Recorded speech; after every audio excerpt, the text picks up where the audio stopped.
tarefa 1. O tema vai ser Fundamentos, redes Wi-Fi, conceitos gerais e camada FI. Os fundamentos. As características gerais das redes móveis têm como sua principal característica não utilizar fios. As conexões são feitas a partir das transmissões de ondas eletromagnéticas através do ar. A mobilidade é uma das principais características também, pois possibilita que o usuário se conecte e permaneça conectado, mesmo se estiver se movimentando dentro da área de cobertura da rede. O cenário e a projeção atual. Para falar um pouco sobre o cenário e a projeção atual, nós demos uma olhada no Ericsson Report, que é um relatório da empresa Ericsson a respeito do que se passa atualmente e do que provavelmente vai acontecer. Atualmente, nós contamos com 6 bilhões de assinaturas para dispositivos móveis na banda larga.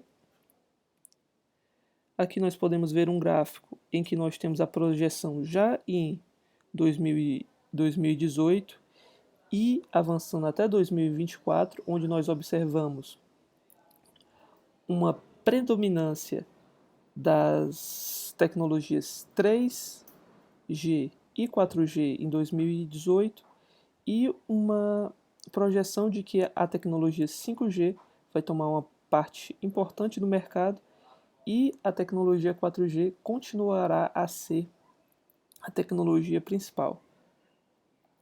As assinaturas de serviço de dados móveis é o que representa aqui, e nós também temos um gráfico interessante que representa a penetração ao redor do mundo das tecnologias. O que significa esse gráfico? Esse gráfico é uma representação da razão entre a quantidade de assinaturas e a população de cada país.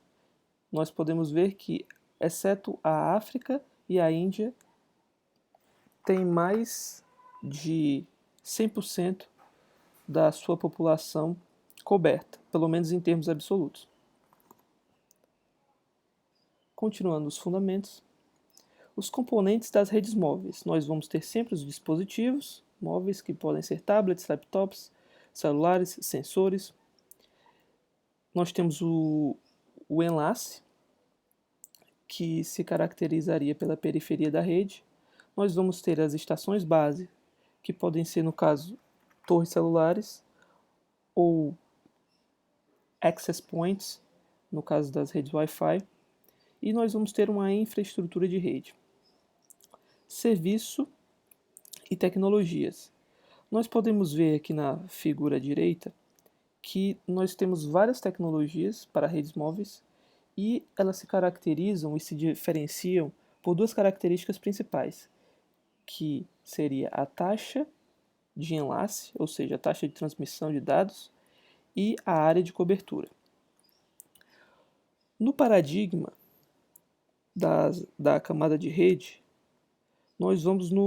das camadas da rede, nós vamos nos concentrar na camada de enlace. Apesar de que a comunicação móvel, a comunicação sem fio pode estar presente em outras etapas desse modelo adotado por nós, em que começa com a camada de aplicação, depois de transporte, depois de rede, depois a de enlace e depois a física. Continuando nos fundamentos, nós temos as classificações das redes sem fio, que são classificadas por duas características. A primeira, o número de saltos, que pode ser um salto único ou através de múltiplos saltos.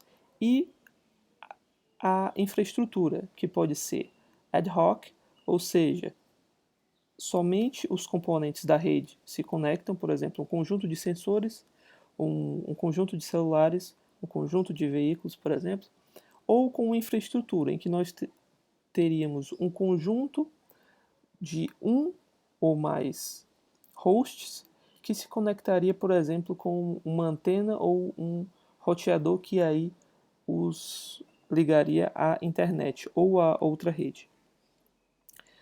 No total, nós poderíamos contabilizar 4 tipos de rede, variando essas duas características. O comportamento característico está relacionado às ondas eletromagnéticas, como já foi comentado,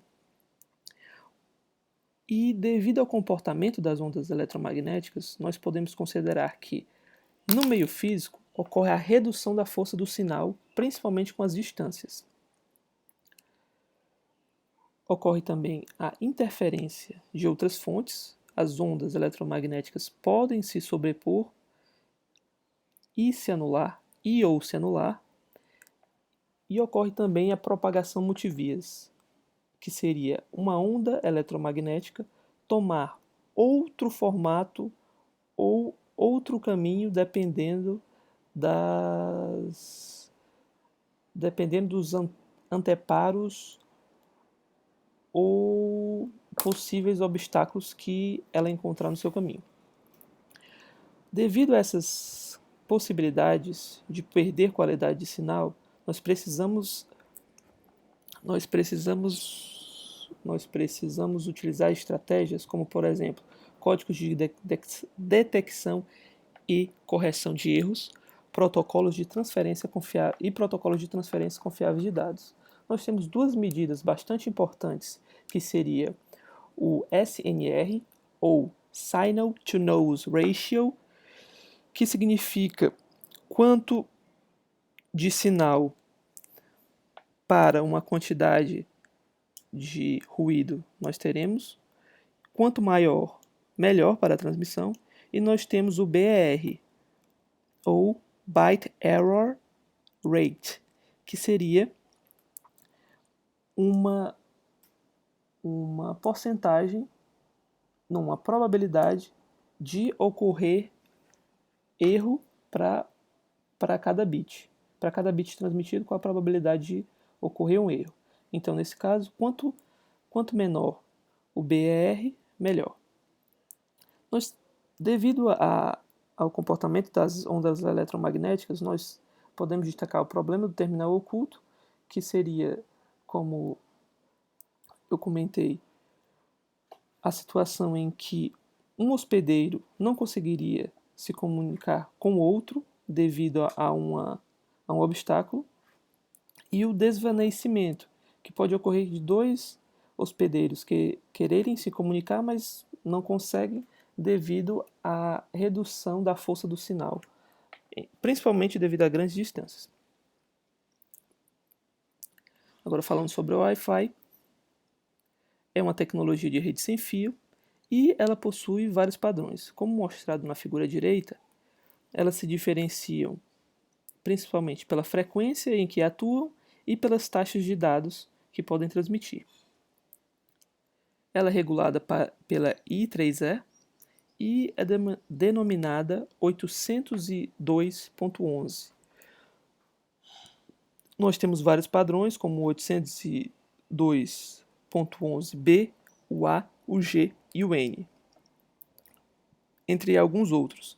Estes compartilham protocolos em comum, assim como o CSMA e o CA, e a estrutura de quadro também é comum, no caso da camada de enlace.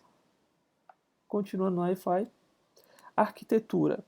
Nós temos o conjunto básico de serviço, Basic Server Set, que é composto por uma estação sem fio e uma estação base.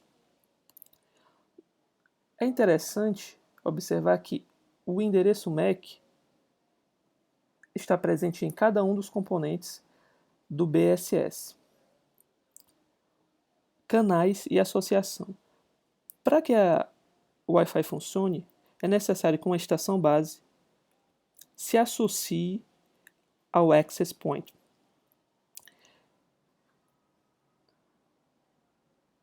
Para ajudar a identificar os access points, nós utilizamos o SSID,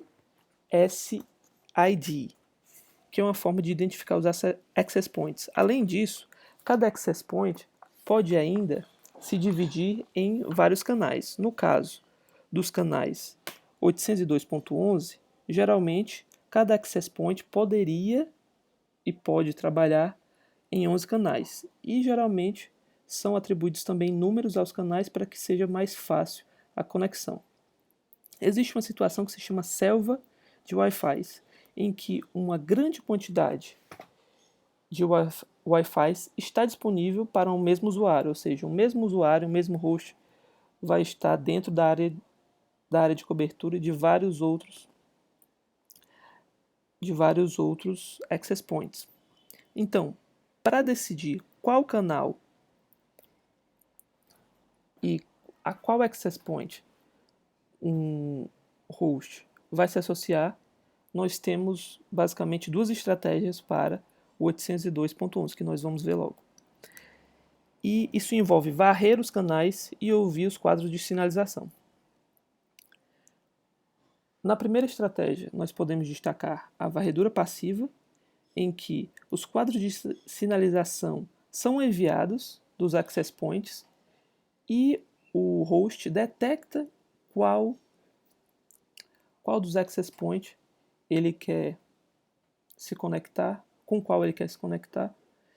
Para isso, ele envia um quadro de solicitação e em seguida recebe um quadro de resposta, caso a conexão seja bem sucedida. Já na varredura ativa, assim como outros mecanismos, como o DHCP, o host envia um quadro de difusão. E esse quadro de difusão é ou não recebido pelos access points, uma vez que o access point recebe o quadro de difusão, ele envia um quadro de resposta. Esse quadro de resposta é então analisado pelo host e então o host escolhe para qual desses access points ele deve se conectar.